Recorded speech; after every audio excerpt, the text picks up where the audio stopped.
et bienvenue dans une nouvelle vidéo. Aujourd'hui, on refait une partie de palette roulette. Je rappelle les règles du jeu, je choisis une palette en particulier, j'inscris le nom de toutes les teintes sur des petits papiers que je dispose dans une boîte, j'en tire au sort, on va dire environ 5, et les teintes que je tire au sort, eh bien je les utilisais pour créer un look qui soit un minimum cohérent et joli. La palette que j'ai choisi d'utiliser aujourd'hui, c'est celle de chez Tati Beauty et voilà à quoi elle ressemble à l'intérieur. Alors ça peut être très simple, tout comme ça peut être très complexe. C'est le but du jeu, hein. C'est à chaque fois la même histoire. On peut très bien avoir de la chance et même dans une palette très colorée, tirer pile des teintes qui vont bien ensemble. On peut avoir une palette tout à fait neutre avec des teintes qui s'accordent toutes bien et se retrouver avec 4 métalliques et un fard mat. Vous voyez, il y a toujours moyen quand même d'être un petit peu en galère. En même temps, c'est aussi un petit peu ça le but du jeu, c'est de se challenger, de faire jouer notre créativité et puis de s'amuser un petit peu parce que finalement c'est ça le make-up, c'est juste pour s'amuser. Donc vous le voyez ici, le challenge qui risque de se poser, c'est plutôt par rapport aux textures, puisque donc cette palette a 6 harmonies de couleurs, 6 couleurs on va dire vraiment différentes, et pour chaque couleur vous avez des textures, des formulations différentes. On a les fards mat, les fards sequins, les fards métalliques et les fards pailletés, ce sont donc des paillettes pressées. L'avantage si je tire un des fards sequins, c'est qu'il peut s'utiliser comme fard mat, c'est à dire que le fard sequin, je ne sais pas si vous verrez bien, c'est une base mat dans laquelle il y a des toutes petites très fines paillettes et en fait quand vous l'estompez le fard, les paillettes elles s'en vont un petit peu, elles disparaissent un peu, ce qui pour le coup peut m'aider. Mais clairement vous voyez, si je décide donc a priori de tirer 5 teintes, si je tire 5 paillettes, va falloir faire avec 5 paillettes. Et donc on va commencer, je vais tirer un premier papier, c'est la teinte Poet Glitter, donc en effet des paillettes, et Poet c'est la teinte rose, donc du coup vous voyez à chaque fois vous avez le même nom et simplement le nom de texture. Donc Poet Glitter c'est donc les paillettes roses. Je prends un deuxième petit papier et c'est Poet métallique. Ok, là ça va puisque on reste dans la même teinte. Je tire un troisième papier et on a Aura métallique. Aura c'est le beige ici très clair, donc on a ce fard métallique. Donc pour le moment ça se passe bien, après là il n'y a encore rien de mat. Donc on tire un quatrième papier, Aura sequin. Ok, donc le fard sequin je vous l'ai dit c'est celui-ci, donc là au moins j'ai un fard que je peux plus ou moins travailler comme un fard mat avec un beige très clair. Bon, on va tirer une cinquième et dernière teinte. Ça passe ou ça casse.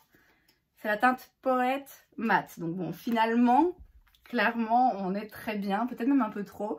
J'ai donc le rose mat métallique pailleté et ensuite j'ai le aura, donc le beige en sequin et en métallique. Donc clairement, le look qui se dessine tout seul. Je vais pas vous cacher que je suis un rien déçue quand même parce que j'aurais bien voulu être un petit peu embêtée et challenger, mais du coup ça va être un look vraiment très simple et facile à faire. Bon, après quand je dis simple et facile à faire, on va pas s'emballer non plus, hein, parce que du coup j'ai pas vraiment de teinte de transition là, et que c'est des fards assez pigmentés, donc je dis pas que ça va être facile à réaliser, mais disons que les couleurs vont bien s'harmoniser entre elles, le truc qui se dessine un peu tout seul quoi. Et donc, je vais commencer avec le fard Aura sequin.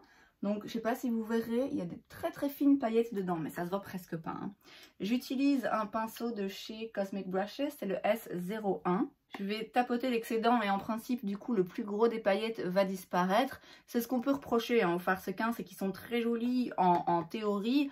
Dans la pratique, ils s'utilisent plutôt vraiment en déposant au doigt parce que dès que vous utilisez un pinceau, ouais, les paillettes elles s'en vont un peu.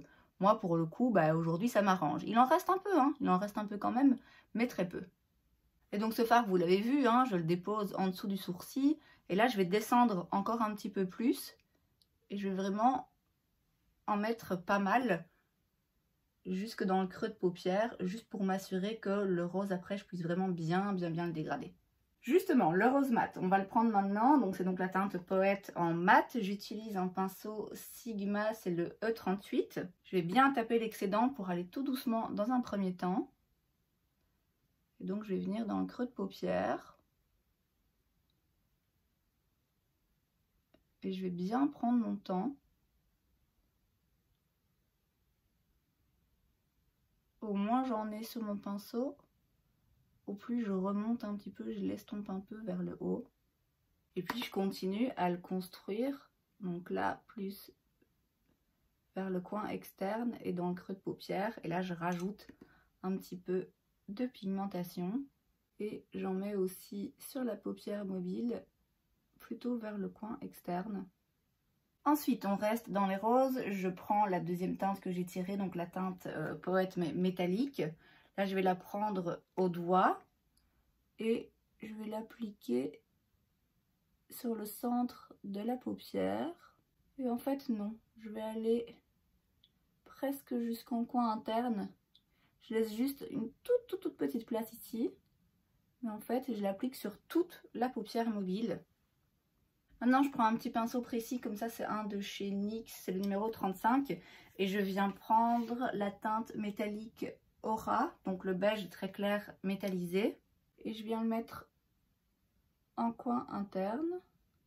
Je rentre pas trop sur la paupière mobile, hein. Vraiment, je reste vers le coin interne et aussi un petit peu en ras de cils inférieur pour faire un point lumière en fait. J'ai donc utilisé tous les fards, il ne me reste plus que les paillettes pressées. Et là, je vais les prendre au doigt, hein, clairement. Et je vais en mettre là, vraiment au milieu. Donc, je rentre pas trop vers le coin interne, je vais pas trop non plus vers le coin externe. Alors, évidemment, les paillettes, d'habitude, je les utilise avant de faire mon teint. Si j'utilise cette palette, bien souvent, je vais l'utiliser, faire mes yeux avant de faire le reste de mon teint. Parce que clairement, si je l'utilise, j'ai envie d'utiliser des paillettes parce qu'elles sont vraiment magnifiques. Mais voilà, c'est des paillettes. Donc forcément, ça chute un peu. Je vais mettre un crayon noir en muqueuse. Je mets du mascara. Et voilà le résultat final. On a donc clairement quelque chose qui est harmonieux. J'ai eu vraiment beaucoup de chance parce que j'ai des teintes finalement qui sont très bien mariées ensemble. C'est vrai que moi, ce qui me faisait un petit peu peur, c'était de me retrouver avec des teintes sequins et métalliques assez différentes et toujours dans les mêmes intensités. Bon, là, je peux pas dire que c'est le genre de look que j'aurais fait parce que j'aurais au moins aimé intensifier avec le noir, venir ajouter un petit peu plus de contraste. Mais voilà, en soi, c'est un look tout à fait cohérent. Et si vous savez pas que j'ai tiré les teintes au hasard, on pourrait penser que j'ai choisi délibérément chaque teinte. Après, clairement, si j'avais su que ça allait partir sur du rose à fond rose, bon, j'aurais pas mis le même blush, j'aurais pas mis le même rouge à lèvres, mais en conclusion, on va quand même dire que le look est réussi, que le challenge est relevé, puisque j'ai un look sur mes yeux qui ressemble à quelque chose et qui est harmonieux. Et c'est donc tout pour cette vidéo, j'espère que ça vous a plu. Si c'est le cas, n'hésitez pas à laisser un like. Vous pouvez aussi vous abonner à ma chaîne parce que c'est gratuit, donc pourquoi pas. Et moi, je vous vois la prochaine fois. Bye!